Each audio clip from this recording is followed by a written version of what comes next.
Hey guys, it's Yegues And John Heilig. and John. This is it. It's a very husky game right here. This is the armor game right here, people. Kingdom Rush, Zauce. When did this start? How old is this game? It's pretty old. I missed the whole first thing. I guess I should check more into dates, but it's been around. To get 80 million. Yeah, it has a lot of plays, a lot of app downloads. It's Zauce. Anyway, so in general, it's just a tower defense. Yeah, it's just standard. I guess not standard tower defense. It fits to its... Yeah. It sticks to its guns. Yeah, it's still a strategic tower defense-esque game. Each level has a different path. You got your health and your little plots. And, you have plots which you build upon. You can't just build things anywhere. So, each level is possible. It's not as creative as a lot of flash defense or... tower defense games Bubble out there. tanks tower defense? Well, later. But yeah, so it's still very up to strategy. Each of the mobs have their own strengths and weaknesses. There's a freaking encyclopedia that they give you of enemies. There's a lot to kind of balance and figure out what's going to work best for you. So... I guess we'll just have to start very simple. Each level has 3 different ways to play it. Yeah. The first way is just generic. Just beat it. You got your health and you don't want them to get you. Yeah. And then there's the one. The second one is the hard mode basically, and then there's usually restrictions like. I know there's no heroes and can't upgrade to a point. You can't upgrade them, and then you can't use certain towers sometimes. Yeah. And so some of those are hard, like the ones where you can't use any barracks, so you just have to hope things die while they're running. Yeah. And then the last one's like the Iron Fist super wave of death. Yeah, it's just intense. And then you get, every time, if you beat the level well enough, you get your rank star things, which, it isn't... I'm pretty sure this is based on how much health you finished the level with. Probably, because I've spent a long time on some levels, and I still get 3 stars. And I think you can lose 1 or 2 maybe, but you pretty much need to do it with perfect health to get all 3 stars. And then you spend them on points, and the point tree isn't as systematic as some of them are. It's not just alright, you make everything 10% better. They're all it's very based on what the tower is. At first I had everything kind of spread out, but then... Yeah, me too. Later on, I hardly use archers now. Yeah. I mostly focus on, just lots of dudes, slowing them down. So I, took all the points, and you can retake and redistribute the points. Yeah, so that's not an issue if you mess up. And, I know they all kind of start with a general increased range or increased damage for, your little reinforcement guys. And then it gets more specific. And, faster attack speed, more damage, and just all that cute stuff. And as you go on, after about, 5 stages, you could... you don't have to for a while, but you can get into those hero things. I don't know how that works. I never... spent those points. Right. Yeah, it's very expensive to do it. I just did it to try it out.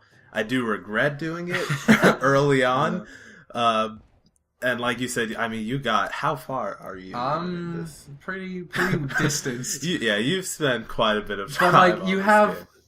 By the time you get to the end, you'll have all these stars and nothing left to spend the points in except the heroes. I'll have to spend 15 in. Yeah. So it might be a mid-game...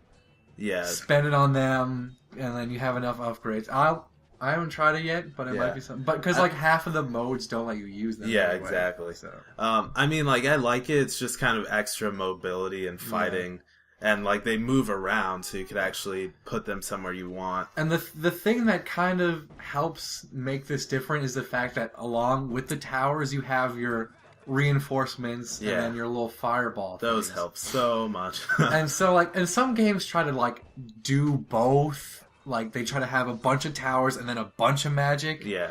And then it's kind of like there's too much going on. Yeah. But this is like, all right, you got your towers. If you're about to get killed, you send your little dudes. Yep. And then you send your little lava balls. Yeah. So it's like, it's enough of a mixture to keep you... It's not one of those tower defense where you just sit there and watch. It's like, go kill them, guys.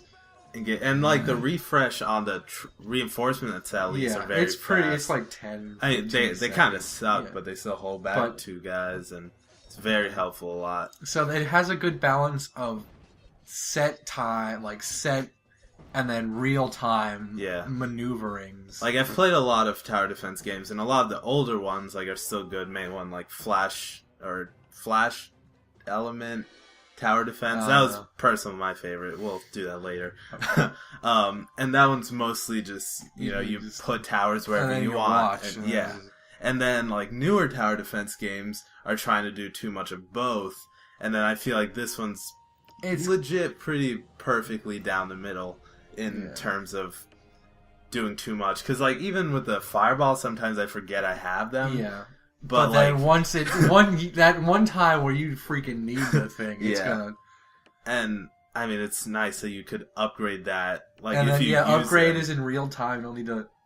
Yeah. That's the other thing. The fact that there's not those like chunks of waves that like float at the bottom of the screen. Like, you can summon them early, but then it's like this little timer. Yeah. So you're not like just always having doom blocks thrown at you. Yeah.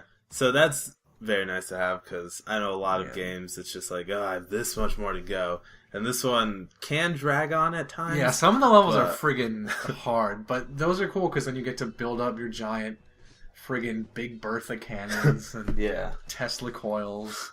And like the only kind of thing I'm not too big of a fan on with this is with the upgrade system.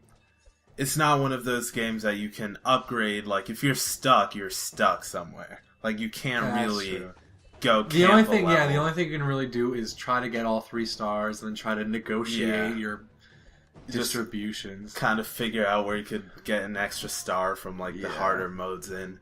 But, I mean, even that's not really a big deal. That coerces you to actually get good at the game and not just... Yeah, it's very skill-oriented, because you need to know where to, like, choke off routes. And the towers aren't just like, alright, here's your archers. Alright, here's your better archers. Alright, now these will kill everything. Yeah. Like, you do that and then they, like, break off. Do you want musketeers or these friggin' jungle ranger dudes?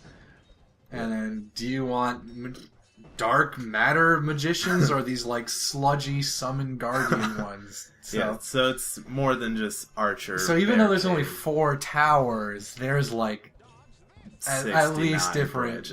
Yeah. But yeah, this game is very pristine. It's pretty long too. Yeah. Like have you beat it? I'm maybe 2/3 through the actual like levels, but then like to have to beat each level, then you beat each level with the thing. But it's one of those games like even if you don't beat it, it's not just like alright, I'm never playing that again. You actually want to play this game again. It's very pristine, and I mean if you have an iPhone and possibly Android, I'm not too sure, but I know there is an app for it. Or if you have a dial-up toaster, you can. Yes. You should devote all the RAM possible to playing this game. It has 38 billion plays for a reason. Yes, it's very good. It's on the top plays. Link will be in the description, though. You will play this game.